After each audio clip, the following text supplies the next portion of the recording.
Le calcul numérique jusqu'ici se limitait aux nombres entiers, décimaux et fractionnaires.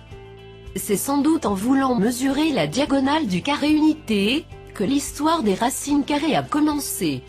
D'après le théorème de Pythagore, x au carré est la somme des deux autres carrés. Cela dit, x au carré est égal à 2. Et là, boum! Aucun entier, ni décimal, ni fraction, n'a pour carré 2.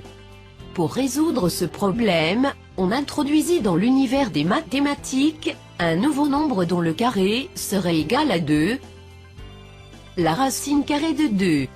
C'est ainsi que le problème fut résolu.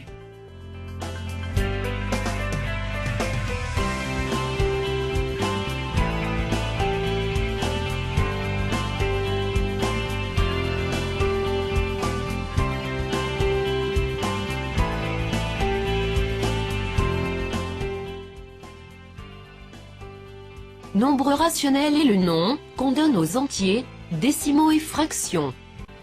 Racine de 2 n'est donc pas un nombre rationnel, c'est un nombre irrationnel. La famille des nombres irrationnels représente donc les nombres qui ne sont ni des entiers, ni des décimaux, ni des fractions. On a par exemple, racine de 2, racine de 3, racine de 5, ou même pi. Lorsque ces deux familles, rationnelles et irrationnelles, se réunissent, on obtient ce qu'on appelle l'ensemble des nombres réels.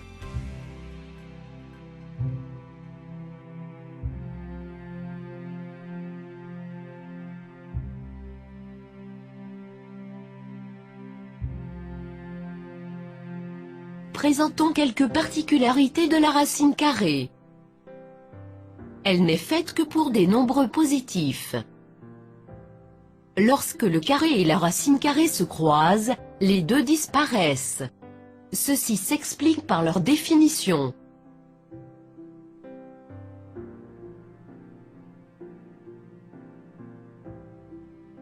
Impossible de faire l'addition ou la soustraction quand la racine n'est pas la même. Lorsque la racine est la même, elle se met tout simplement en facteur.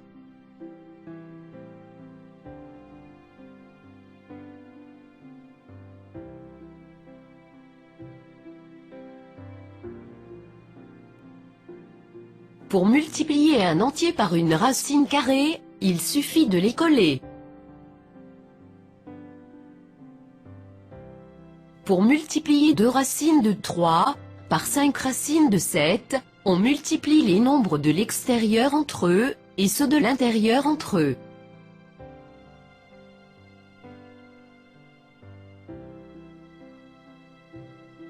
Tout nombre multiplié par lui-même s'élève au carré. De même, racine de 5 fois racine de 5, c'est racine de 5 le tout au carré. Ensuite, carré et racine disparaissent. De la même façon, racine de 2 fois 6 racine de 2, c'est 6, multiplié par racine de 2 le tout au carré. Carré et racine disparaissent. 6 fois 2 font 12.